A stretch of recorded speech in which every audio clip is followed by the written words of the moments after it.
agents de santé, mais également pour leur détermination dans la défense des droits et intérêts des étudiants. Il s'agit de M. Babacar Gueye, ici présent, Mme Badiane, Dr Samba, M. Souleymane Diallo. Chers parents d'étudiants, distingués invités, chers étudiants, étudiantes et professionnels en sciences infirmières et obstétricales, représentants et représentantes des médias, bonjour à tous et à toutes. Comme l'a dit Amidou, je me nomme Ibrahima Koulibaly, je suis le président du syndicat des directeurs d'écoles privées de santé au Sénégal. Je vous souhaite la bienvenue à cette conférence de presse relative à la situation de désordre institutionnel jamais connue auparavant qui sévit actuellement dans la formation des infirmiers et des sages-femmes au Sénégal. En effet, 11 ans après l'adoption du système LMD et 8 ans suite à l'introduction des curricula harmonisés de formation des infirmiers et sages-femmes, aucune des dispositions législatives et réglementaires prévues par ces réformes n'est appliquée par le ministère de la Santé et de l'Action sociale et par la quasi-totalité des établissements d'enseignement privés comme publics. Cette année encore, en violation de ces dispositions, le ministère a organisé illégalement les examens de certification de la session 2021 pour les diplômes d'État d'infirmiers et de sages-femmes. Le 27 octobre 2022, les résultats catastrophiques publiés par le ministère de la Santé à l'issue des épreuves d'admissibilité de la première session sont inédits dans l'histoire de la formation des infirmiers et des sages-femmes au Sénégal, avec respectivement les taux d'admissibilité de 1,76% pour la filière sage-femme, soit sur 2268 candidates, on a 1002 ajournés et seulement 40 admissibles. 3,77% de taux de réussite pour la filière infirmière. Sur 1641 candidats, on a 781 ajournés et 62 admissibles.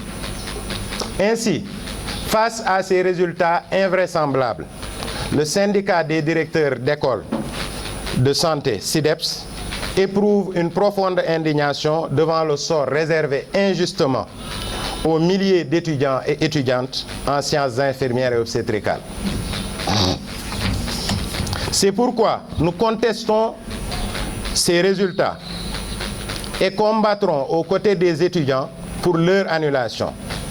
Décidément, cette situation de confusion est due en grande partie par l'absence de volonté du ministère de la Santé et de l'Action sociale et de certains établissements membres du collectif sénégalais des chefs d'établissements privés en santé à s'adapter aux exigences induites par l'introduction du curriculum de la licence en sciences infirmières et obstétricales, qui adopte le système LMD.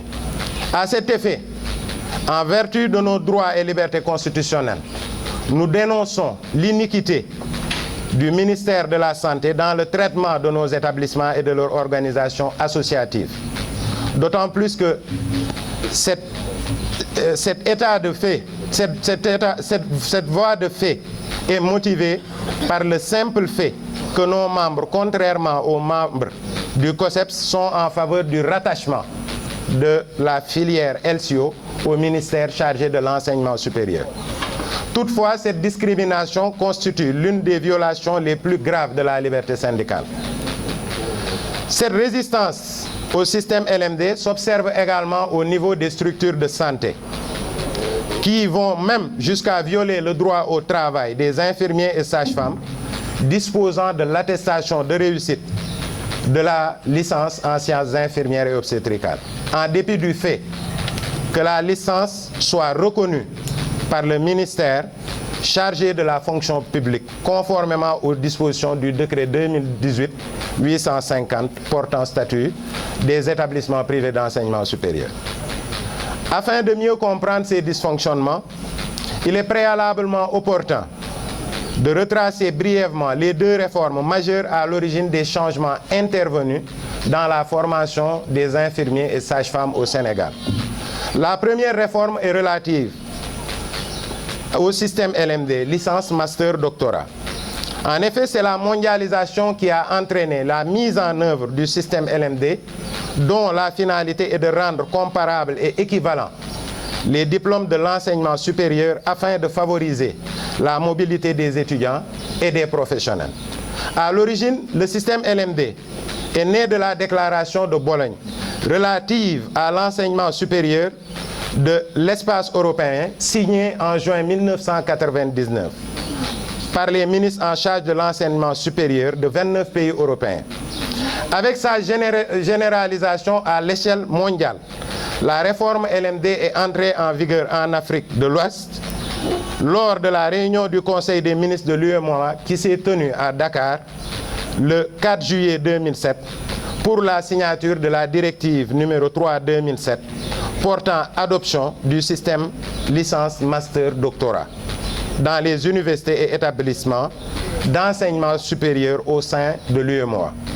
Au Sénégal, cette réforme s'est opérée à travers l'adoption de la loi 2011-05 du 30 mars 2011 relative à l'organisation du système LMD au Sénégal, complétée par les décrets d'application 2012-11-14 relative au diplôme de licence, 2012-11-15 relative au diplôme de master et 2012-11-16 relative au diplôme de doctorat. La deuxième réforme est l'adoption des curricula harmonisés de licence en sciences infirmières et obstétricales, qui comporte deux options, l'option infirmière et l'option sage-femme. En effet, face au déficit en personnel de santé et inquiet de l'inadéquation entre la formation et les besoins des populations en matière de santé, l'Organisation ouest-africaine de la santé a entrepris en 2006 des curricula harmonisés pour la formation de base des infirmiers et des sages-femmes.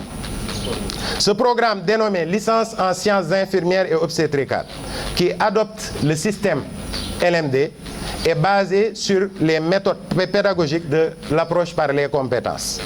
Au Sénégal, c'est au titre de l'année académique 2014-2015 que ce programme harmonisé est mis en œuvre au niveau des établissements d'enseignement privés et publics.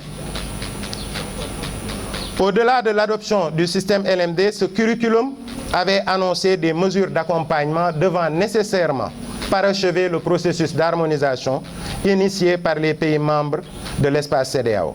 Les recommandations de l'OAS relatives à l'ouverture de la filière prescrivent la mise en place de certaines conditions nécessaires relatives aux ressources humaines, aux infrastructures et équipements, mais également au plan administratif. Néanmoins, à ce jour, aucune de ces règles n'a été prise en compte par le ministère de la Santé et de l'Action sociale et par la quasi-totalité des établissements de formation publics comme privés. En effet, l'implémentation de ce curriculum de formation fut un échec du ministère de la Santé et de l'Action sociale, qui n'a pas opté pour des modalités et techniques de mise en œuvre basées sur une approche systématique et inclusive. La principale cause de cet échec est le non-respect des conditions administratives d'ouverture des filières préconisées par l'OAS, parmi lesquelles figure en première ligne le rattachement de la filière de formation au ministère chargé de l'enseignement supérieur. À l'heure actuelle, seuls 5 établissements d'enseignement privés formant des infirmiers et sages-femmes disposent d'une habilitation institutionnelle au Sénégal. Et environ 97% des établissements d'enseignement privés offrant la filière de licence en sciences infirmières et obstétricales ne disposent que d'un récépissé de dépôt délivré par le ministère chargé de la formation professionnelle. Cette situation d'irrégularité administrative qui perdure depuis 1998 s'explique par le défaut d'enquête réglementaire au plan pédagogique et technique imputable au ministère de la Santé en vue de la délivrance d'une autorisation matérialisée par l'arrêté du ministre chargé de la formation professionnelle, comme prévu par les dispositions de l'article 12 du décret 2005-29 fixant les conditions d'ouverture et de contrôle des établissements d'enseignement privé. Paradoxalement, le ministère chargé de l'enseignement supérieur, à travers son communiqué numéro 756, en date du 15 juillet 2021, a instauré un blocage administratif par rapport au rattachement de la filière LCO, en exigeant aux établissements d'enseignement privés de fournir l'arrêté du ministère en charge de la formation professionnelle. Or, conformément aux dispositions du décret 2018-850, les établissements d'enseignement non rattachés au ministère de l'enseignement supérieur ne doivent plus offrir les formations aux filières infirmières et sages-femmes qui désormais sont du grade de la licence. En outre, les unités de formation et de recherche des sciences de la santé, UFR Santé, ont commencé à dispenser la filière de licence en sciences infirmières et obstétricales. Et l'ENDSS, l'École nationale de développement sanitaire et social, fait désormais partie des autres administrations du ministère de l'enseignement supérieur. Et cette année, l'ENDSS, qui ne dispose pas pour le moment d'une habilitation de l'ANAQ-Sup, contrairement à certains établissements privés qui sont en avance en matière d'assurance qualité, n'a pas participé à l'examen de certification en vue de l'obtention des diplômes d'état d'infirmier et de sage-femme. D'ailleurs, l'ENDSS a organisé ses propres examens en interne lors de la session 2021. Ainsi, en référence de ces réformes majeures, le syndicat des directeurs d'écoles privées de santé soutient le collectif national des étudiants et professionnels en sciences infirmières et obstétricales, SNEPSIOS, et déclare ne pas reconnaître les résultats relatifs aux examens de certification de la session 2021 pour les diplômes d'état d'infirmier et de sage-femme au Sénégal. En effet, au regard des dispositions de la loi 2011-05 du 30 mars 2011 relative à l'organisation du système LMD et des dispositions du décret 2012-11-14 relatif au diplôme de licence, l'examen de certification organisé par le ministère de la Santé est devenu illégal et ne peut en aucun cas aboutir à l'obtention d'une licence. Par conséquent, avec l'universitarisation des formations infirmières et sages-femmes, il s'avère nécessaire de mettre fin définitivement à l'organisation de ces examens de certification. D'autant plus que ces examens favorisent la prolifération d'écoles hors normes qui causent d'énormes préjudices aux milliers d'étudiants inscrits à leur niveau. Nous constatons également que des étudiants en provenance d'établissements d'enseignement ne disposant d'aucune forme d'autorisation des ministères compétents parviennent à participer à ces examens en violation des dispositions du décret 2018-850 qui dispose en son article 21, alinéa 1, seuls les établissements privés d'enseignement supérieur habilités et dont les programmes sont accrédités par l'ANAQ-Sup peuvent présenter leurs étudiants aux examens organisés par l'État. Par ailleurs, à la lecture des arrêtés 23-197 et 23-198 portant respectivement sur l'organisation des examens de certification infirmiers et sages-femmes en session 2021, on relève beaucoup d'incohérences et de manquements qui rendent nuls et non avenus ces résultats.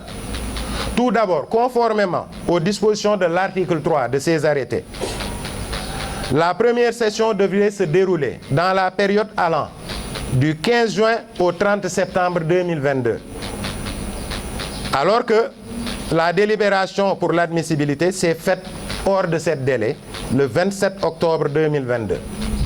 Ensuite, en référence à la note de service 5106 du ministère de la Santé. La composition du jury est irrégulière, avec des membres n'ayant pas le profil d'enseignant.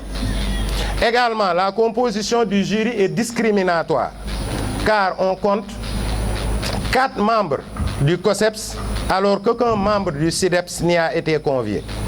De plus, contrairement au COSEPS, le SIDEPS n'a pas été convié à la réunion préparatoire de ces examens de certification qui s'est tenue les 5 et 6 juillet 2022. En outre, il est à signaler que les frais de certification d'un montant de 20 000 francs à la seule charge des étudiants du privé ne figurent pas dans les arrêtés portant organisation de ces examens, car n'étant prévus dans aucune disposition législative et réglementaire. Ensuite, les sujets des infirmiers et des sages-femmes évaluent plus le niveau cognitif et non les compétences terminales, avec des situations d'intégration. Or, nous le savons tous, en APC, l'accent doit être mis sur la démonstration du savoir plutôt que sur le savoir lui-même. À cet effet, l'approche par les compétences n'a pas été respectée. Devant cette situation de confusion, le syndicat des directeurs d'écoles privées de santé, conscient des enjeux socio-économiques et sanitaires liés à ce problème, lance appel à son Excellence, M. Macky Sall, président de la République du Sénégal, dans l'espoir d'éviter l'échec professionnel de milliers de jeunes motivés et engagés pour contribuer au bien-être des Sénégalais et à la couverture sanitaire universelle. Le SIDEPS lance également un appel au Premier ministre et à l'ensemble des ministres concernés afin de dégager ensemble les pistes de solutions devant mener à une parfaite application du système LMD dans les formations en sciences infirmières et obstétricales. Pour finir, l'application effective du système LMD passera inévitablement par